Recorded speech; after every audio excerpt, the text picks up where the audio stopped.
Hi friends, welcome to toppers world.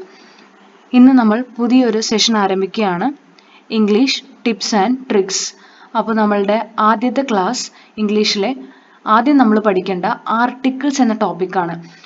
എപ്പോഴും നമ്മളൊരു sentence പറയുമ്പോൾ അല്ലെങ്കിൽ എഴുതുമ്പോൾ നമ്മൾ ഉപയോഗിക്കാറുള്ള ആർട്ടിക്കിൾസ് ഏതൊക്കെയാണ്? A, and, the.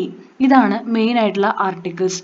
ഇത് എവിടെയൊക്കെ യൂസ് ചെയ്യുന്നു എന്നുള്ളതാണ് നമ്മളിതിൽ പറയാൻ പോകുന്നത്. ഈ എ ആൻഡ് ദി തന്നെ ഡെഫിനിറ്റ് ആർട്ടിക്കിൾസ് എന്നും ഇൻഡെഫിനിറ്റ് ആർട്ടിക്കിൾസ് എന്നും രണ്ടായി തിരിച്ചിട്ടുണ്ട്. Definite article the, indefinite article A and an.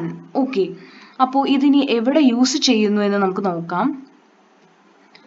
Article A is used before consonant sounds. Article an is used before vowel sounds. Article the is used with definite sounds. Okay, അപ്പോൾ നമുക്ക് എക്സാമ്പിളിലേക്ക് കിടക്കാം. Copper is dash useful metal. Okay, അപ്പോൾ ഇവിടെ ഏത് article ആണ് ഫില്ലാവുക എന്ന് നമുക്ക് നോക്കാം. നമുക്ക് 3 ഓപ്ഷൻ ഉണ്ട്, A and the.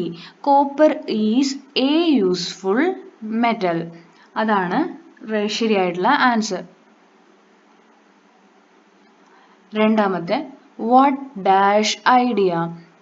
Option A and the, and the answer is what an idea. Okay. Dash is a useful animal. Option A and the. Answer is the cow is a useful animal. Okay. അപ്പോൾ ഇത് ചെറിയൊരു സെഷനാണ്. നിങ്ങൾക്ക് ഇഷ്ടപ്പെട്ടെങ്കിൽ നിങ്ങൾ class subscribe ചെയ്യുക. Thank you.